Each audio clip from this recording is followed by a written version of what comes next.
home. But how many of us actually go and engage at the political level? How many of us actually go to work? It's a long weekend, let's go out. You know, everything is shut. How many of us take that route?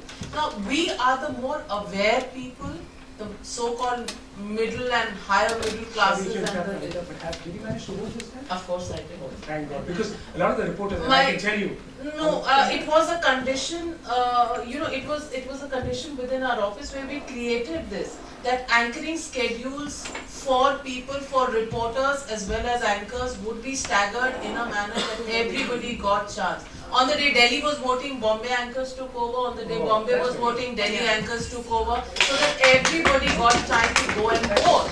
And that was an internal, we are the ones who are talking the maximum about the political system if we don't go out and vote. And it was a drive by every single young reporter who came in to the oldest of us in the office, that we have to make sure that our votes are registered, our names are registered. Check that before voting day. Don't go there and make a scene. If you want to vote, please check with the Election Commission rules whether your name is there or not. So that entire activity, that awareness is something that we did carry out in our office, and we did manage to do that. That is something that all of us need to do. How many of us went and made a scene there, the Election Commission has struck off? If you were so interested in voting, you could have found out. Because everywhere there were camps of the Election Commission to say that anybody whose name is left out, please come and register with us. There were camps. Now we should have been aware voters and gone there and registered ourselves because we want to vote. Now that is also a commitment that needs to come from within. Now going back to the women issue, unless we organize ourselves into a pressure group, which is a uniform pressure group, which is identified as the women vote bank, the female vote bank, I don't think too much is going to change. And for that, it's not just engaging in the shortest possible distance. Of course, I can get you 2-3 ministers here. You yourselves can manage to get 3 ministers here and have a conversation, and they will say, "हाँ, vote, हमको women's reservation करना चाहिए, commitment है, commitment."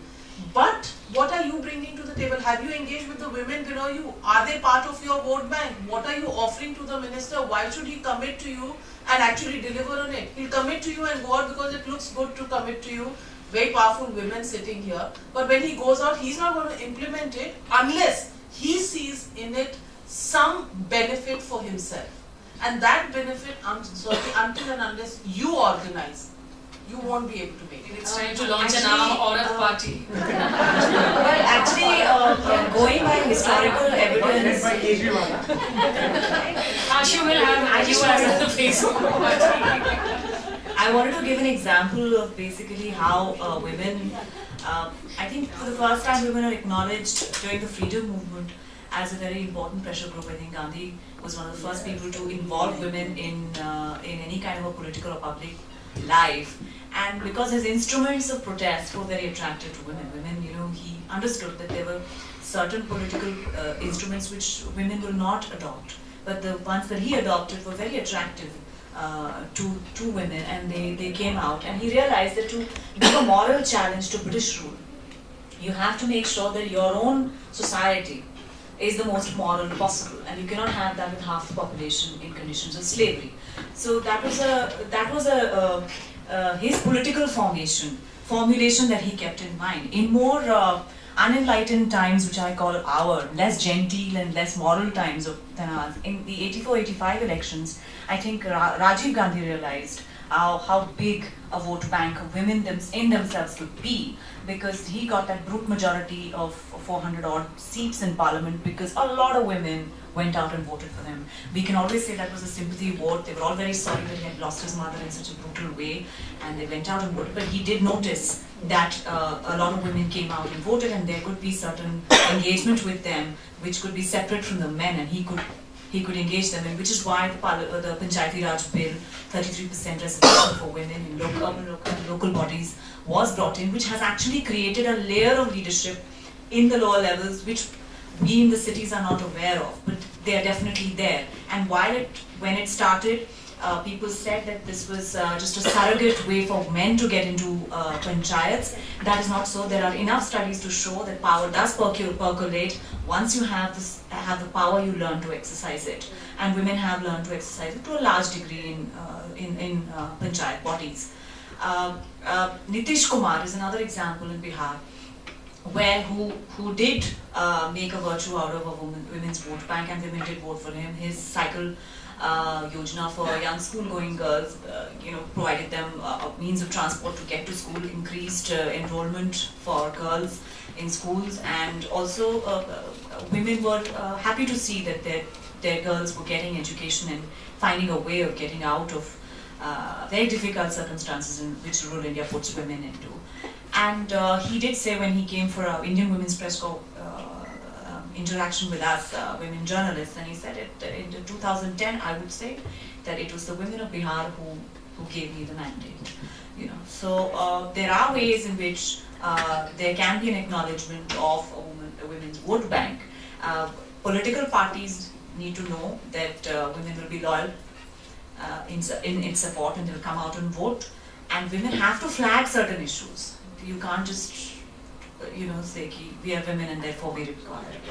In fact, that you have to reminds me. flag certain issues. On a lighter note, the uncharitable comments in Bihar was when Nitish took over. They said Bihar में ऐसे भी नेता हैं जिनके पास राबड़ी है वो शौक से चारा खाते हैं.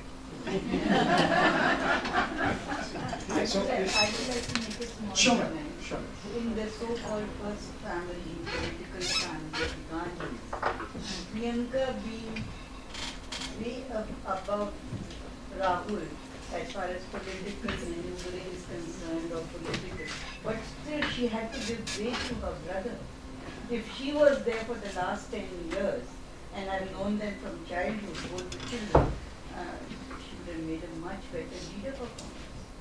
She's just supporting the brother on the side only to make it career. So that speaks a lot about the power of women, or the priorities in every political. On a lighter note, if I can add to that many within the political class do see this as a result also of the Vajra baggage that she's carrying. But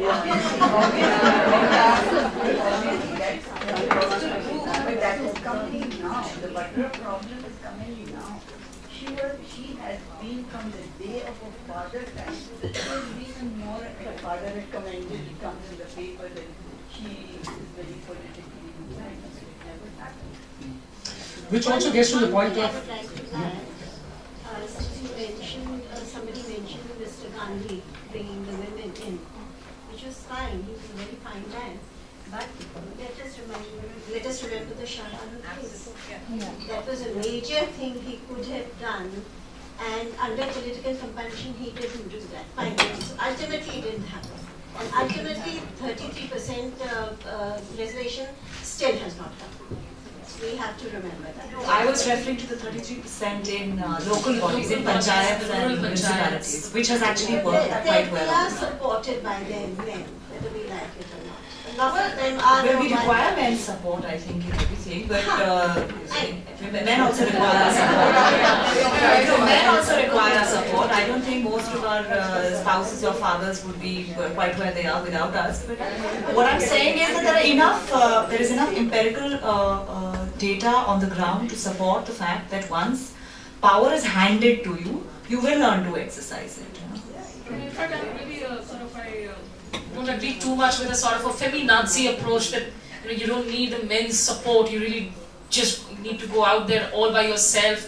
I don't think they need to be mutually exclusive. You can well have your male percentage support there and then go ahead with, and then create a space for yourself.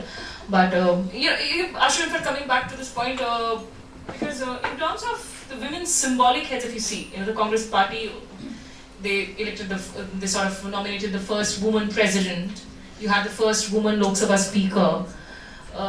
You've had women foreign secretaries. Yesterday, in fact, Mr. Brahma was there at the Women's Press Corps interaction, and he suggested that maybe it's time to have a first woman election commissioner in the country. But I'm just wondering, Navika, do you think these making women, appointing women to these power positions sends out a positive message enough to percolate now? Symbolism versus reality. I don't Symbolism quite versus agree reality. with the symbolism. We all know Pratibha Patil was our first woman president, and how effective she was, you know, it's a very prestigious I think the position. most And polite one thing that shouldn't can be sit said in an is that open she was as forum good as and my begin to husband. criticize the president. But we all know how powerful she was. And we all know what she brought to the table, and we all know why she was made the president in the first place. Because, you know, so symbolism apart, Actually, she my is, my own take is that all political parties, I mean, if Sonia Gandhi does take the credit for passing the women's reservation bill through at least one house in parliament, the fact is that she has been the woman president of her own party for over a decade. Why hasn't she implemented 33% of tickets given to women? I mean, it could start from that level. And I'm sure every political party which is first headed by women can take that step and then expect the other parties also to follow, because pressure groups actually create pressure. Now, it hasn't happened. It hasn't happened, and why it hasn't happened is I think a mutual problem on this side, and nobody is saying that, you know, we don't need men. We are only talking about if at the most up to 49%, which is our strength in the country in terms of population, up to that level, we should also be represented in places. That's all that we're saying. We're not saying कि 100% औरतों को दे दो, जनाना डब्बा बना दो सारा. Nobody's saying that. Nobody's saying that this is exclusive of men. But women have their own rightful position. They have their own rightful objective to get to at least the 49%. Why should we even be happy with 33%? If we have 49% of the population, then we should be getting up to 49% of representation in various bodies. So, does the House think that 33% reservation is a compromise situation, given that you're 49% of the 814 odd million for the state? Why do we need a reservation? The whole mindset needs to be changed, because we don't need, why do we need reservations? I'm so glad somebody thinks like that, because I started off by saying that if on merit we can make it in other walks of life, why do we need reservations in political? You know, I'll give the flip We argument. as women representation should not be only discussing women issues. So we are asking, yeah. So the flip side of the argument, if I may argue for a while, if there are certain issues related to women which need to be addressed, why doesn't the political leadership give, let's say, a roadmap by when it will be done? We've not had the, let's say, education at a particular level. Let's say of the 49% women, we've not had, you know, still female literacy is way below the men. That's why we Look at the other indicators, look at select states. We have just 3 states where more number of women voters, for example, come out and vote.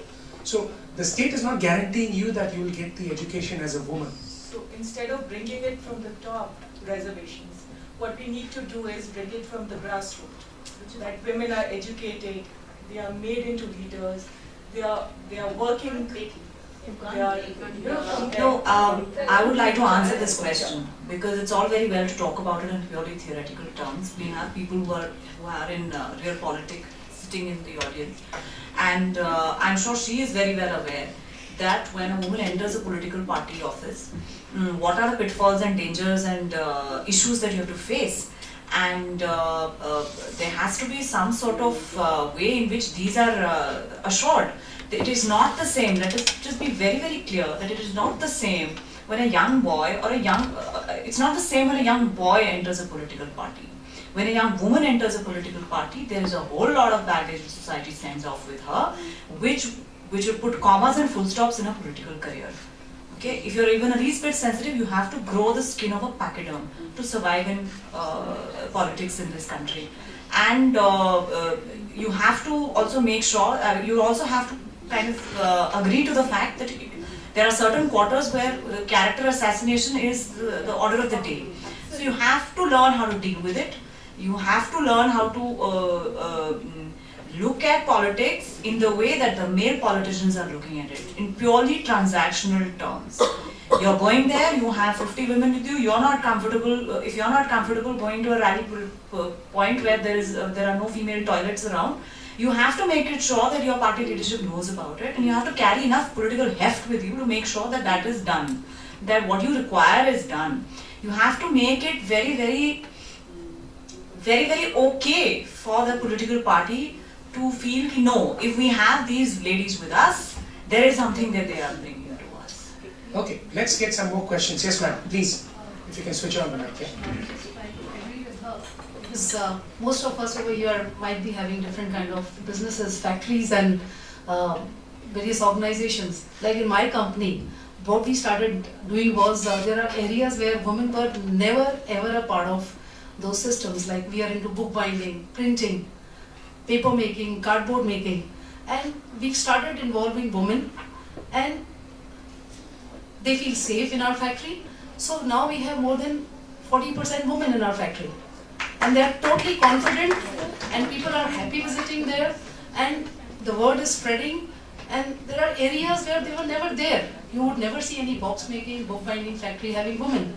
So it's so right that they need to be initiated from the beginning to have confidence to reach the seniors and into politics and various other areas of life. So all of us need to really encourage girls and women in their work premises.